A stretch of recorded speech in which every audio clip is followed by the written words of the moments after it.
Eh bien, bonjour à tous. Je remercie Monsieur Ladou pour son superbe discours qui a très bien introduit le symposium.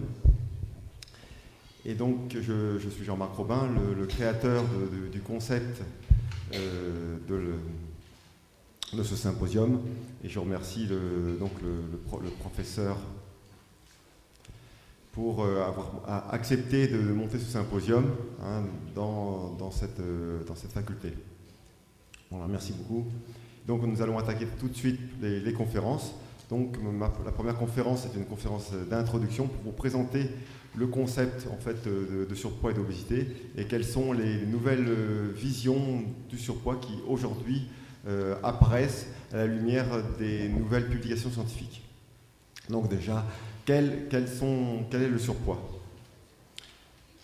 Alors, la plus ancienne définition utilisée était celle qui prenait en compte l'IMC, l'indice de masse corporelle, qui est le poids sur la taille au carré. Et selon qu'on soit asiatique ou caucasien, on avait des critères d'IMC qui étaient différents entre poids, surpoids, obésité modérée, obésité sévère et obésité massive, avec un IMC qui grimpe progressivement. Voilà. Donc le surpoids, ici vous voyez dans la courbe, en fonction de l'IMC, pour l'homme et les femmes, on voit que les hommes ont des IMC beaucoup plus élevés globalement que les femmes, avec des pics à 22 pour les femmes et des pics à 25-26 pour les hommes. Ce qui veut dire qu'il y a beaucoup de personnes en fait, qui sont en surpoids. Mais l'IMC, bien qu'étant très couramment utilisé, en fait, n'est pas le bon reflet de la masse grasse, car pour un même IMC, la masse grasse des Polynésiens est moindre que celle des Caucasiens, moindre que celle des Asiatiques, et bien sûr, celle des sportifs est moindre que celle des sédentaires. L'IMC n'est pas un bon marqueur du risque de mortalité. Le risque de mortalité cardiovasculaire reste inchangé pour un IMC de moins de 28 et de plus de 23. Donc, ce n'est pas un bon marqueur. Tandis que la répartition abdominale des graisses est prédictive de la mortalité coronarienne. Pour un même IMC, la composition corporelle évolue avec l'âge, parce que la masse grasse augmente de 10 kg entre 25 et 50 ans, tandis que la masse maigre diminue. Donc, à mon avis, la bonne définition de l'obésité, c'est un excès de masse grasse ayant des conséquences somatiques et sociales de plus de 15% du poids corporel chez l'homme et de plus de 25% du poids corporel chez la femme.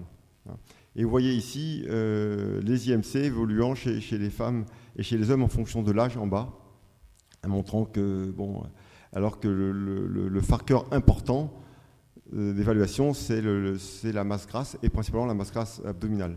Alors comment mesurer ça de manière clinique simple? C'est d'évaluer tout simplement le rapport taille sur hanche. Alors on peut mesurer la circonférence de la taille, c'est le périmètre mesuré à mi-distance entre l'épignac antéro-supérieur et le rebord costal de la ligne médio-axillaire. On dit qu'il y a surpoids pour l'homme quand la circonférence de la taille est comprise entre 14 et 100, et entre 80 et 90 pour la femme. On dit que l'homme est obèse pour une circonférence de taille supérieure à 100 et supérieure à 90 pour la femme. Le tour de hanche, c'est le grand périmètre mesuré au niveau des grands trochantères. Et on dit qu'il y a surcharge adipose abdominale modérée pour l'homme, quand le rapport taille sur hanche est compris entre 0,95 et 1, et pour la femme, entre 0,80 et 0,9. Et il y a déjà à peu près, il y a 15% des hommes, c'est en France, qui sont en surcharge adipose abdominale, et plus de 25% des femmes. On dit qu'il y a surcharge abdominale élevée quand le rapport taille sur hanche est supérieur à 1, et ça se produit chez plus de 26% des hommes, et taille sur hanche supérieure à 0,9 chez 26% des femmes. Donc ça, c'est un des marqueurs les plus pertinents, simples et cliniques. Après, on verra d'autres marqueurs demain, utilisant des appareils qui sont notamment l'impédance-métrie, pour mesurer la composition corporelle, pour avoir une composition corporelle exacte en termes de masse grasse et en termes de masse maigre.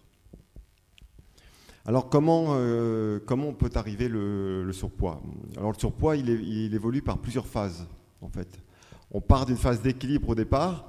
Le sujet va consommer, va avoir un excès d'apport alimentaire, un excès d'apport énergétique plus exactement. Et donc il va y avoir synthèse de masse grasse qui va augmenter progressivement. Mais quand il y a augmentation de la masse grasse, il y a aussi augmentation de la masse maigre, mais de manière moindre, jusqu'à trouver un nouvel équilibre, parce que l'augmentation de la masse maigre va entraîner une augmentation de la dépense énergétique, qui va progressivement compenser l'augmentation des apports alimentaires, et on va arriver à une stabilisation, à un nouvel équilibre avec un surpoids. Donc, c'est cette phase dynamique de prise pondérale au cours duquel les apports énergétiques sont supérieurs aux dépenses énergétiques. Il faut dire aussi que les obèses ont souvent une thermogénèse postprandiale, c'est-à-dire augmentation de la température et dépenses énergétiques liées à la prise alimentaire. Ça représente en général 10% du métabolisme de base. Et cette dépense énergétique, elle est réduite de 50% chez un tiers des obèses, par stimulation plus faible du système sympathique. Son anomalie peut expliquer même 100 à 150 kcal d'épargne, soit une prise pondérale de 5 à 10 kg. De plus, en moyenne, il y a l'excès d'énergie stockée.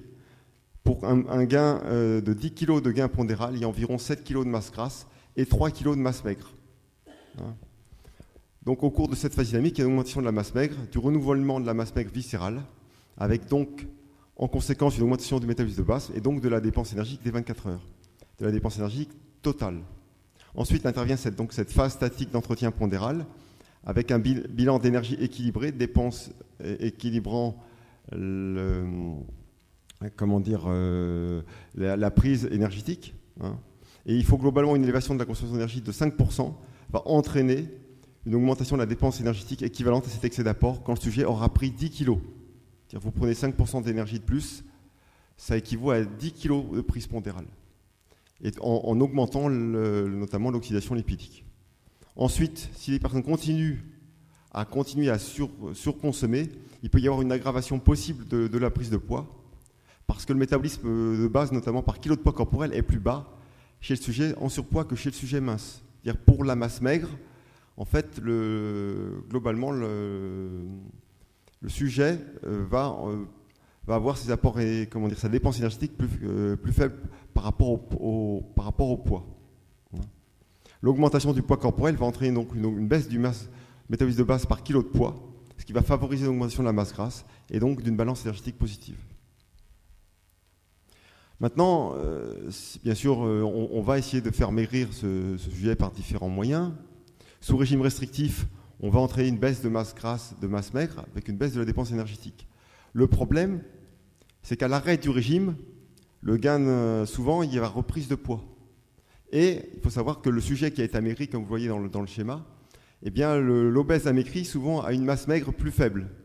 C'est-à-dire que malheureusement, quand il a maigri, il a perdu de la masse grasse et la masse maigre, mais il a perdu plus de masse maigre qu'il en a gagné au cours de son surpoids. Ce qui fait qu'il se retrouve avec un métabolisme de base total plus faible. C'est-à-dire qu'en mangeant autant qu'avant de prendre du poids, il va reprendre du poids, malheureusement. Et de plus, ça va entraîner donc une hyperphagie réactionnelle qui va persister tant que la masse maigre n'a pas retrouvé son niveau, alors qu'un excès de masse grasse a pu s'accumuler. Donc les post-obèses ayant retrouvé un poids normal ont un métabolisme de base ajusté pour la masse maigre de 3% plus bas que des témoins n'ayant jamais été obèses. Et l'obésité, on obtient des gens qui ont fait plusieurs régimes, on appelle ça de l'obésité sarcopénique, c'est-à-dire que c'est un excès pondéral avec un déficit de masse maigre qui engendre un métabolisme de bas. Moi, il m'est arrivé avec des personnes qui venaient voir dire voilà, je suis très fatigué, je voudrais maigrir, et moi je refuse de les faire maigrir. Je dis madame, il faut d'abord reprendre du muscle, et après on peut vous faire maigrir. Parce que sinon, vous allez aggraver la situation. Donc c'est vrai qu'il y a des recherches aujourd'hui qui est difficile de l'homéostasie énergétique. On parle d'un ponce d'Aérostat qui représente une valeur consigne réglée pour la masse grasse. On verra, est-ce que ça existe vraiment. La question sera traitée par le professeur Schreiby. Et toute augmentation des dépenses énergétiques tend à être compensée par une élévation de la prise alimentaire, ce qui est logique. Mais malheureusement, les mécanismes régulateurs combattent avec beaucoup plus d'efficacité les déficits que les excès du bilan d'énergie. Lors de la restriction calorique, il y a une adaptation de l'organisme qui va réduire la dépense énergétique globale. Et cette adaptation se fait beaucoup moins bien quand il y a un surpoids, quand il y a une surcharge alimentaire. Donc, ce qui est important, c'est l'évolution de la masse grasse. Cette évolution elle est dépendante du rapport oxydation-stockage. toute oxydation préférentielle d'un macronutriment tend à diminuer celle des autres pour une même consommation d'énergie. C'est très important. Par exemple, l'oxydation des lipides et des glucides, des glucides plutôt et des protéines, est fonction des apports en glucides et protéines. Ce qui n'est pas le cas pour les lipides, puisque l'oxydation des lipides résulte de la différence entre les besoins en énergie et l'énergie fournie par l'oxydation des glucides et des protéines et de l'alcool. Donc les sujets qui oxydent le mieux les glucides ont 2,5 fois plus de risque de prendre du poids que ceux qui oxydent le mieux les lipides. Donc, on voit, et qu'est-ce qui va faire qu'on va oxyder le mieux les glucides? C'est le fait qu'on va consommer plus d'oxydes, puisque toute oxydation préférentielle de macronutriments diminue. Plus vous consommez de glucides, moins vous oxydez de lipides, et plus vous allez donc favoriser la prise de poids. Les réserves énergétiques en protéines sont faites finement régulées. Les réserves glucidiques, c'est sous forme de glycogène, elles sont faibles, 500 grammes. Par contre, les réserves de lipidiques, elles peuvent être de 15-25 kg, voire beaucoup plus pour des sujets pesant plus de 100 kg et plus. Alors, quels sont les différents facteurs de risque? Là, en fait, nous allons traiter ça un peu toute la journée. Et certains sont mis en valeur. Moi, je vais vous présenter l'ensemble des différents facteurs de risque qui existent. Il existe des facteurs génétiques, mais l'IMC et la graisse sous-cutanée, ça représente seulement 5% d'irritabilité, ce qui n'est pas énorme. La masse grasse totale, la distribution du tissu adipeux, 25% d'irritabilité. Mais le facteur le plus important, irritable, c'est le métabolisme de base et la thermogénèse postprandiale. C'est 40% d'irritabilité. C'est-à-dire que vous avez des populations entières qui sont faites pour vivre, entre guillemets, dans des milieux où il existe des famines. Par contre, quand ces sujets-là sont transportés dans des villes, eh bien, ils deviennent obèses parce qu'ils ne sont pas adaptés du tout à une surconsommation alimentaire. Ils sont adaptés à un peu, si vous me permettez l'expression, à des situations de famine.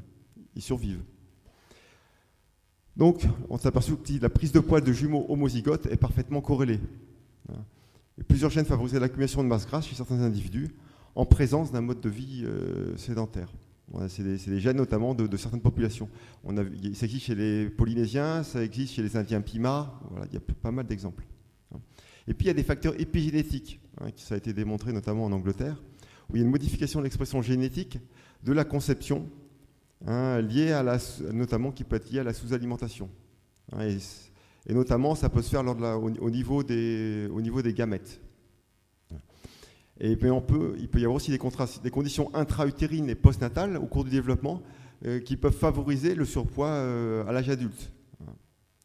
Et enfin, il y aura tout un sujet traité cet après-midi, ou plutôt demain, sur l'effet des polluants organiques persistants.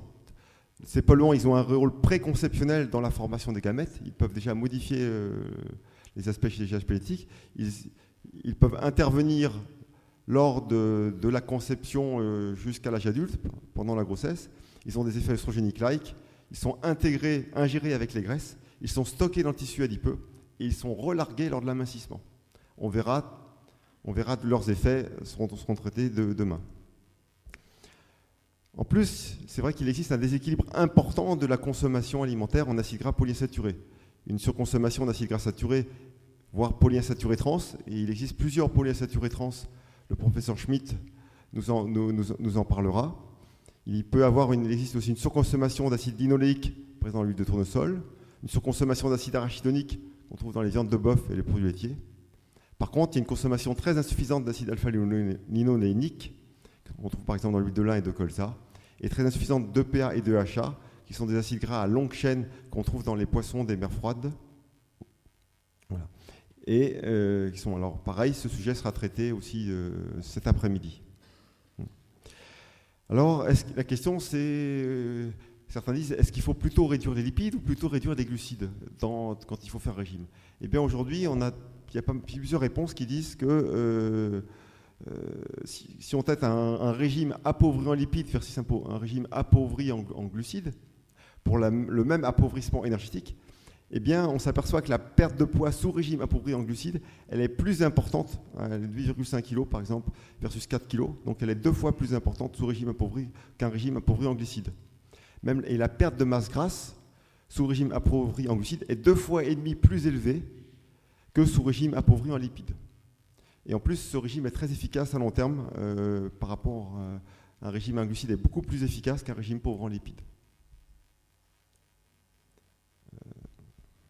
Le rôle de l'alcool, alors bien sûr, le rôle de l'alcool réduit la compensation énergétique. C'est-à-dire, compensation énergétique, c'est l'adaptation de l'apport énergétique en fonction de la prise d'alcool. C'est-à-dire, est-ce que vous allez réduire le fait, si vous prenez un alcool en apéro, par exemple, est-ce que vous allez réduire votre quantité de repas? Eh bien non.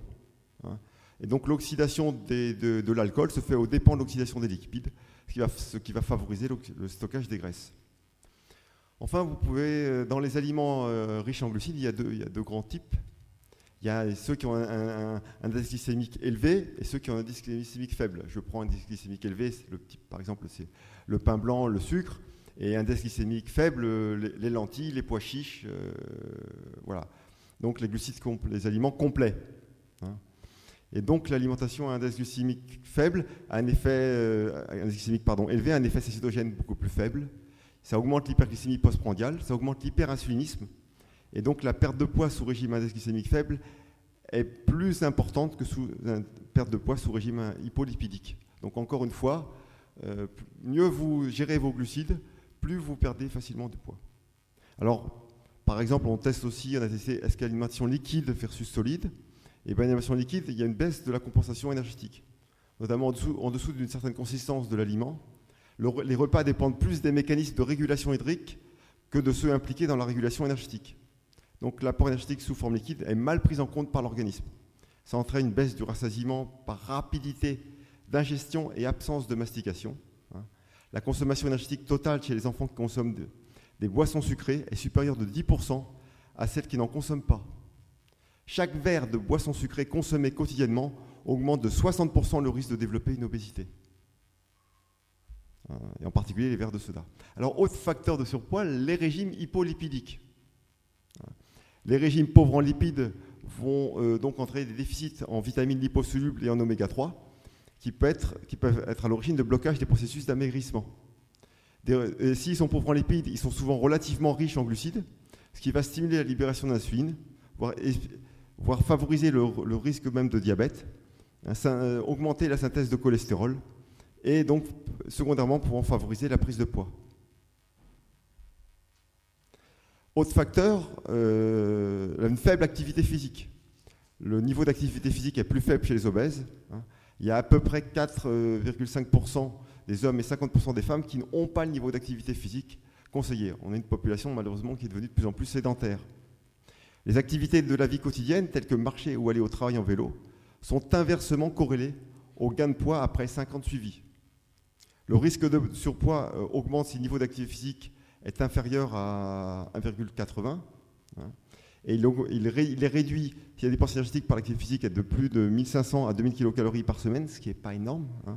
Et si l'activité physique baisse, il y a un risque de surpoids. Si l'activité physique elle est en moyenne de plus de 1,5 heures par semaine. Donc il faudra au moins faire 1,5 heures par semaine d'activité physique, ce qui est vraiment faible.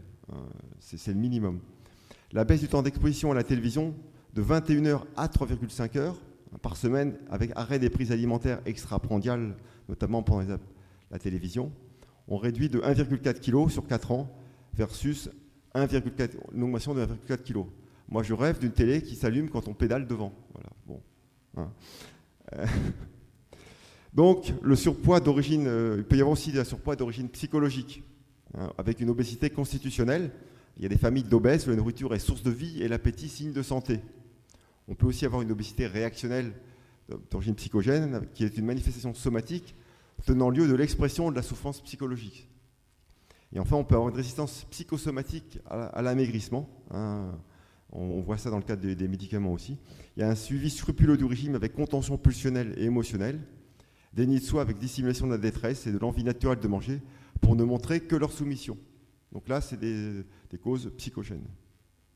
Enfin, les autres facteurs de surpoids plus modernes qui seront détaillés demain sont les allergies alimentaires de type 3. Les trophallergènes les plus courants sont les aliments les plus abondamment consommés.